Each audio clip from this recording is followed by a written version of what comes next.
Sini kamu. Sini. Sahabat hikmah di balik kisah. Beberapa waktu lalu sempat viral video pilot dan pramugari salah satu maskapai penerbangan di Indonesia digerebek di sebuah hotel yang ada di Jalan Darmo, Surabaya. Astagfirullahaladzim. Sini Mbak, sini. Keduanya digerebek oleh istri sah sang pilot dan tertangkap basah sedang berduaan di dalam kamar hotel. Istri pilot tersebut melaporkan kejadian yang dialaminya ke Sentra Pelayanan Kepolisian Terpadu SPKT Polrestabes Surabaya. Warganet tentu saja ramai-ramai menanggapi video ini dan menyuarakan kekesalan mereka. Pihak manajemen penerbangan buka suara akan menindak pegawai yang melakukan pelanggaran sesuai dengan peraturan perusahaan.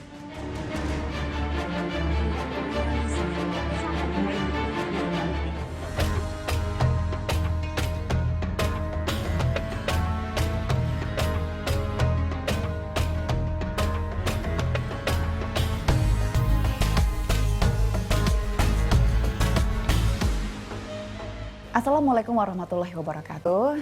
Selamat pagi sahabat hikmah, kita berjumpa lagi bersama saya Rahmah Yuningdian dan sudah ada Ustadz Zaki Mirza. Ustadz ya, salah satu orang yang paling mendapatkan hujatan paling sadis oleh netizen sejagat sosmed adalah dia yang ketahuan jadi pelakor. Pelakor. Itu kayak yang di video tadi. Saya mau nanya amit-amit dulu deh. Gimana caranya kita menyikapi pasangan dan selingkuhannya dalam Islam? Baik, Bismillahirrahmanirrahim. Orang sebelum menikah dibilangnya pranikah. Ya. Setelah menikah prahara. Maksudnya Apalagi, banyak masalah gitu kan. Bener. Apalagi kalau sampai ketahuan kayak gitu keciduk ya kan. Nah itu dia, makanya gini. Orang kalau belum menikah tuh ngelihat orang yang udah nikah kayak dia ngelihat gunung dari jauh. Kayaknya bagus, sejuk, cakep, adem gitu ya. Wah ada suara sungai, kemudian kabut. Coba masuk ke gunung, waduh banyak ular kadut lagi di situ kan. Sungai-sungainya juga jahat. Nah seperti itulah gambarannya. Makanya prahara, masalah, ujian, musibah pasti ada. Di antara sekian banyak musibah itu ya godaan dari pihak luar. Baik dari laki-laki buat si istri atau dari perempuan lain bagi suami. Makanya orang berumah tangga itu ketika ada prahara kan itu pasti tuh. Allah sudah memberikan solusinya dan juga disampaikan oleh baginda Rasulullah SAW. Kalau orang mau nikah lihat cantiknya boleh, tapi itu bukan solusi kalau ada masalah. Boleh lihat hartanya boleh kata Rasulullah. Tapi lagi-lagi bukan juga solusi kalau ada masalah. Lihat nasab, silsilah, keturunan, monggo silahkan. Tapi tetap bukan solusi. Yang jadi solusi itu pilihan yang keempat, lidiniha, agamanya.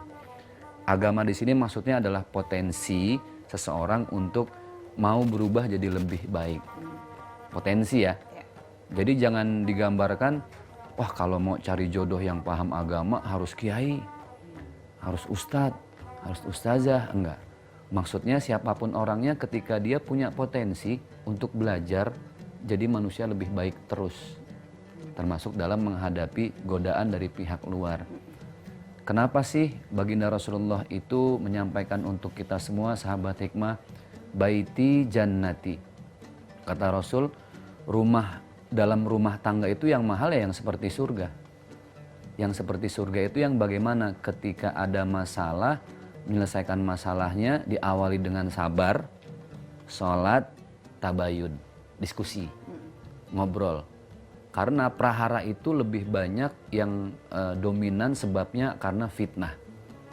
Fitnah dan gibah. Itu yang bikin rumah tangga jadi berantakan kemana-mana. Sebaik-baiknya rumah tangga yang menjadi surga itu ketika ada masalah apapun jangan keluar kamar. Apalagi na'udzubillah sampai keluar rumah itu masalah.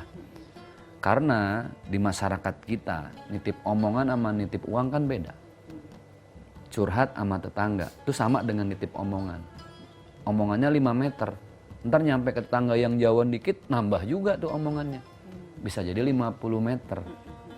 Makanya sebaik-baiknya permasalahan, apapun masalahnya termasuk masalah perselingkuhan dan lain sebagainya, ya di kamar.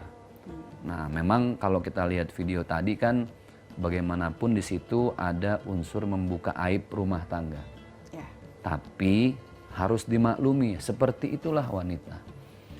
Ini satu sisi yang harus kita maklumi ya, the power of emak-emak nih nggak ada yang bisa. Oh benar, Nggak tidak ada yang- terkalahkan. Waduh, kayaknya Sulit. bagian dari emak-emak. Tim nih. istri sah ceritanya. gimana Kalau udah Seth? the power of mama udah nggak ada yang bisa ngalang-ngalangin deh. Jadi PR buat kita yang sudah berumah tangga ini tadi ngejagain aib itu supaya nggak kemana-mana. Iya. Kalau kita mau sesuatu, laki-laki itu, mohon maaf lahir batin sahabat hikmah, secara biologis nilai reproduksinya kan dia lebih dari wanita, ya kan? Yang saya tahu nih, sebatas yang saya tahu katanya 3 hari dia sudah harus ibadah lagi sama istrinya, ngerti ya gitu ya maksudnya ya? Iya ngerti lah, pasti sahabat juga ngerti. Ngerti ya? Mana taman.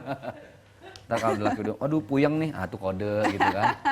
Bisa 3 hari sekali, bisa 2 hari sekali. Habis dari mana? Makan kambing mama. Nah gitu. Nah makanya karena Islam sudah memahami itu, terlepas dari pro dan kontra, Islam punya satu jalan yang halal.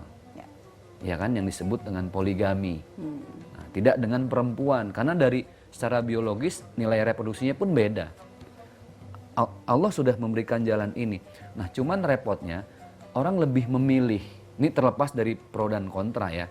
Jangan sampai nanti pemirsa sahabat Imam mikir, wah Ustadz, bukan itu. Tetapi lebih kepada kenapa sih kita tuh kepada hal-hal yang haram kita berani, tetapi kepada sesuatu yang itu dibolehkan, itu menjadi aib. Betul nggak? Kalau kita lihat dalam konteks Indonesia. Artinya begini, sahabat hikmah, mari sama-sama kita pahami bahwa ini sesuatu yang oleh setiap wanita memang harus diterima. Poligami itu satu konsep yang dari Allah dan harus diterima. Tetapi, itu kan kembali kepada diskusi pasangan masing-masing gitu ya. Ada yang poligami memang boleh, tapi saya lebih memilih sendiri. Lebih memilih punya istri satu. Satu aja nggak habis, saya yakin 99% lebih. Nggak ada itu istri yang mau diduakan. Betul. Itu yang harus kita pahami. Contoh, ini sebagai analogi. Saya punya istri, saya mau ngasih uang ke ibu saya. Kan nggak wajib izin sama istri saya. Nggak wajib dong, kan ini ibu saya. Tetapi supaya lebih baik dan tidak jadi fitnah, nah ini. Prahara itu kan tadi rumusnya muncul dari fitnah dan gibah. Supaya tidak jadi fitnah, lebih baik saya komunikasi sama istri. Saya mau transfer uang buat ibu saya. Supaya kamu tahu ya. Khawatirnya, kenapa bisa jadi fitnah? Bu, mau transfer. Udah ke tangga sebelah aja, nitip. Ibu nggak punya rekening. Titip, bayar pakai ATM. Struknya masuk ke kantong. Bini mau nyuci baju. Kelihatan, transferan ke Syahrini. Waduh. Padahal nenek-nenek kan. Kan jadi fitnah. Iya, bener-bener. Itu hal-hal yang kecil yang menurut saya tidak wajib, tapi akan lebih jadi maslahat kalau didiskusikan. Iya. Poligami tidak bisa ditentang, tetapi lebih baik kalau didiskusikan. Kalau kesepakatannya, ya udah sih kita fokus berumah tangga. Toh satu aja juga insya Allah saya bisa ngurusin sumur, dapur, kasur, semuanya aman. Kenapa enggak gitu? Jadi komunikasi adalah kuncinya. Kuncinya. Iya betul-betul. Baik, kalau begitu kita akan membahas satu lagi tentang prahara rumah tangga, Ustaz. Waduh.